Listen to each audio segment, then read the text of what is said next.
Bonsoir, comment allez-vous? Est-ce que la Terre tourne? C'est une réelle question sans arrière-pensée ou idée complotiste. Car pour vous, la réponse est simple, mais pas pour moi. Depuis bien trop longtemps. Mais dans votre cas, pas d'interrogation à avoir. D'ailleurs, un voyage dans l'espace, cela vous tente? Rien que nous, dans le néant et le silence le plus stressant de l'univers. C'est ce que nous allons voir dans la nouvelle 33 secondes.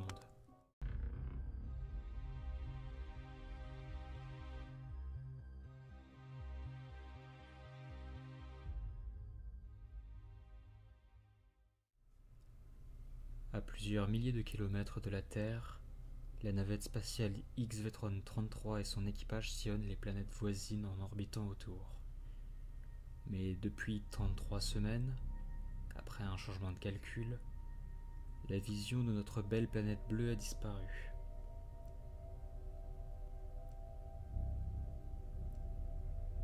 Pour le X-Vetron 33, ce changement inattendu fut le début d'un long calvaire. Au début, cela n'avait aucun effet. Puis au fil des jours, certains membres ressentaient un étrange sentiment de solitude mélangé à la peur. L'image de la Terre permet de se sentir plus proche des gens que l'on aime, mais en plus de cela, le changement de direction pose aussi des problèmes de transmission. Le vaisseau, depuis son changement de trajectoire, était derrière une planète, qui empêchait un réseau dorénavant impossible à capter. Tout ceci était d'une malchance incommensurable. On entendait depuis quelques jours des grognements, des coups frénétiques contre le métal, ou des tensions entre les astronautes. C'était devenu insoutenable. Heureusement qu'ils avaient des moyens de connaître l'heure, car sans cela, cachés du soleil, les jours auraient pu devenir encore plus longs. Se coucher quand au hublot il fait noir, et se réveiller avec toujours une pénombre persistante, c'était une expérience qui lentement pouvait installer un traumatisme. Psychologiquement, les astronautes étaient prêts. Ils ont tenu des mois dans cette situation dans des endroits de simulation. Ils avaient donc réussi à tenir pendant plus longtemps qu'ils osaient espérer. Mais ne plus voir la Terre, au détriment d'une préparation psychologique lorsqu'ils l'ont su, cela était particulièrement difficile. On ne pouvait pas faire grand-chose dans la station, lire, jouer à certains moments, faire des expériences sur la gravité et faire de l'entraînement pour préparer le moment de leur retour sur Terre. Mais enfin, 33 jours après, ainsi que des fins calculs, seule occupation du moment, le retour de la Terre était maintenant imminent. Les minutes passent. 1, 2, 6,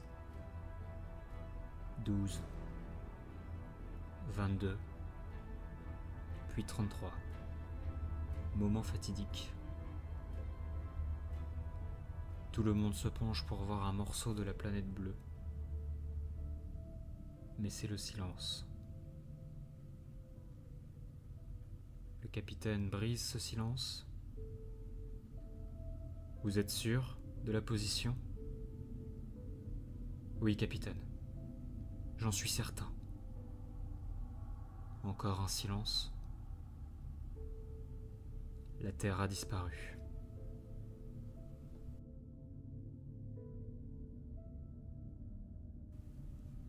Que feriez-vous dans le cas où vous êtes dans cette fameuse station quand vous voyez que la Terre n'est plus là? Ce ne sont pas des erreurs, visiblement. Donc, imaginons un instant que nous sommes à la place de ces personnes. Au début, c'est la vision. Puis ensuite, on se souvient de notre famille qui est sur Terre, nos amis. Comment on peut se sentir? Voilà. En tout cas, j'espère que cette nouvelle vous a plu. J'ai ajouté du silence pour mieux vous plonger dedans. J'espère que cela ne vous a pas trop troublé. Je vous dis à la prochaine. J'ai déjà choisi la nouvelle. À bientôt.